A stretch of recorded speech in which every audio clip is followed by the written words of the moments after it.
siinäkin on tehty Nyt pitäisi olla. Nyt katsotaan vielä, että ketkä kaikki siellä teillä vähän näkyy. Että jos haluat, niin käännetään noin päin.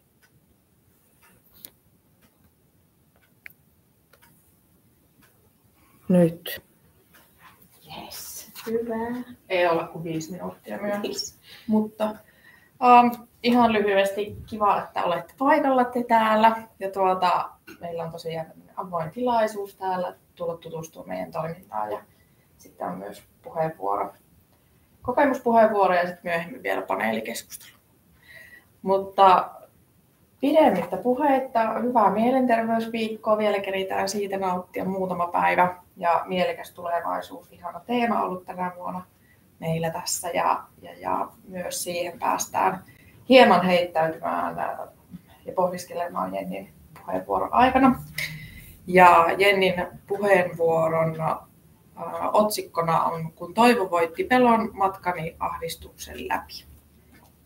Ja kiitos, että olet paikalla ja pääsit jakamaan kokemuspuheenvuoron. Kiitos.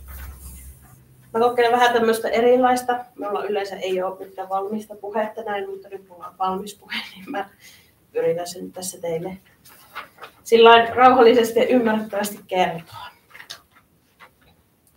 Hyvät kuulijat, tänään mä haluan jakaa teille mun tarinani, joka on matka pimeydestä valoon. Matka, jossa toivo voitti pelon. Mä oon kokenut ahdistuksen koko voimallaan, sen miten se varjostaa jokaista arkipäivän hetkeä ja tuntuu ylivoimaiselta esteeltä elämässä. Ahdistus on hallinnut mun elämää niin, että sen sävyt väritti kaikki mun kokemukset. Se vei multa energiaa, iloa ja liian usein uskoa tulevaisuuteen. Alussa mä en tiennyt, mihin suuntaan kääntyä. Päivät tuntui raskailta ja pienimmätkin asiat saattoi tuntua vuoren kokoisilta haasteilta. Kaupassa käynti oli vaikeaa. Hyvä, että jaksoin pitää yhteyttä läheisiin. Asioiden hoitaminen oli mahdotonta. Pelko sai otteen ja mä olin varma, ettei tästä olisi ulospääsyä. On kauhea tunne herätä heti aamusta siihen, mitä kaikki ahdistaa. Tuntui siltä, että tunteen alle musertuu eikä mitään jää jäljelle. Se ahdistuksen keskellä mä ymmärsin, että pelko ruokkii itsensä hiljaisuudessa. Jossain vaiheessa mä havahduin siihen, miten ahdistuksen taakse oli liiankin helppo piiloutua. Mä välttelin ikäviä asioita ja velvollisuuksia, jopa turvautumalla ahdistukseen. Mä annoin sen määritellä itteni ihmisenä ja siitä tuli huomaamatta osa mun identiteettiä. Voi kuulostaa omituiselta, kun mä kerron, että mä oon turvautunut ahdistukseen, mutta mun kohdalla se ahdistukseen turvautuminen loi noidankehää. Sen varjolla saattaa välttää tilanteita tai vastuuta, mikä lyhyellä aikavälillä helpotti oloa. Mutta se helpotus oli lyhytaikaista ja lopulta hyvin vahingollista. Siihen ahdistukseen tukeutuminen voi myös tehdä omien kykyjen ja mahdollisuuksien näkemisestä vaikeaa. Mä huomasin sisäistäneeni uskomuksen, että mä en pysty toimimaan ilman ahdistuksen rajoittavaa vaikutusta. Se ahdistus oli ollut mun elämässä läsnä niin kauan, että siitä oli tullut osa mun käsitystä itsestäni. Mä en enää tiennyt, että kuka mä olisin ilman sitä ahdistusta. Mulle ahdistus oli eräänlainen turvaverkko, jonka taakse mä piilouduin suojaan pelolta ja epäonnistumisilta. Mutta miten ahdistuksesta pääsee eroon? Miten sen koko arjesta otteen ottaneen tunteensa nujerrettua niin, että huomaa taas eri sävyt ja värit elämässä? Mulla ei ole teille kertoa ihmeparantumista tai nopeita tietä onneen. Mun kohdalla ahdistus alkoi lievittyä sillä, kun mä kohtasin sen tunteen. Ikävä totuus on se, että tunne piti uskaltaa kohdata ja käsitellä. Vasta silloin se alkoi menettää otettaan. Välillä kun alkoi olla helpompi hengittää, mä huomasin, miten hauskaa esimerkiksi kirpputorilla käyminen oli.